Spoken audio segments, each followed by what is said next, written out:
दुःख निवृत्त झाला आणि हर्षमय आनंदमय झाला. आनंदावाप्ती नावाची ज्ञानोबारायणी जी अवस्था भोगली ती अवस्था त्यावेळेला अखंड उपभोगत होते गोपाळ आणि गौरी आणि गौरंग. तो बालकृष्ण त्या ठिकाणी काय करतो, रांगत होता. रांगणी रंगत गुलगुल बोलत असुर चरणातळी. परमात्मा रांगत रांगत असताना हा इकडे तिकडे फिरतो म्हणून यशोदेने त्याच्या पाठीला उखळ बांधलेलं होतं. कुठे फिरू नये म्हणून इकडे तिकडे जास्त एका जागावर राहा म्हणून. ती घरचं कामच करू देत नसतं बालक रूपात असताना. परमात्मा ते उखळाला ओढीत ओढीत ओढीत अंगणामध्ये 2 वृक्ष होते. विमलार्जुन नावाचे ते कुबेराची मुलं होते. त्यांना श्राप होता नारदांचा म्हणून ते वृक्षाच्या योनीला गेली होती.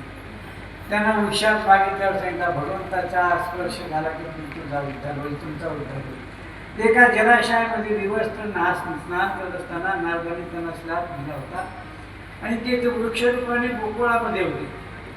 ते 2 वृक्ष असे होते, त्यांचं पुढे एका ठिकाणी दोघात आणि असे होते मध्ये जागा होती. हा परमात्मा रांगत रांगत रांगत कुठे गेला, त्या 2 वृक्षाच्या मध्ये जाऊन पुढे गेला. ते उखळ पाठीमागचा आहे ना बांधलेलं, त्याचा झटका बसल्याबरोबर मोठा झाला आणि तो 2 वृक्ष पडले. तो आवाज झाला पसरला जिकडे तिकडे, पण त्याच्यातून 2 दिव्य पुरुष निघाले. लहान लहान जे गोपाळ होते त्यांनी ते पाहिलंय.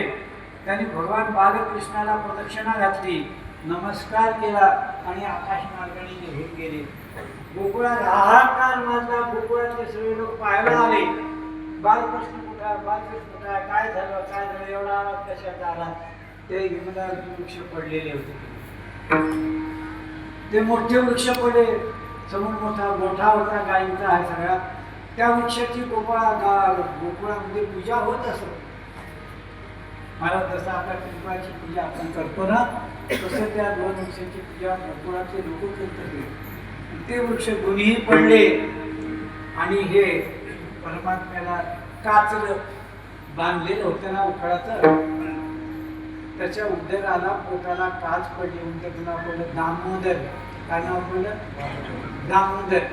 उदराला दाब पडला, दामोदर नाव पडलं देवाला. आणि ते काचलं, त्याला जाऊन उचलून यशोदेने उचलून घेतलं. ते लहान लहान गोपाळ सांगत होते झाडं कशी काय पडले, उघड्याने झटके जितके मोठे झाडं. तर ते लहान गोपाळ सांगायचे 2 देव या झाडातून बाहेर निघाले. आपल्या बालकृष्णाला त्यांनी प्रदक्षिणा घातल्या, नमस्कार केला आणि आकाश मार्गाने निघून गेले. ते गोपाळाचे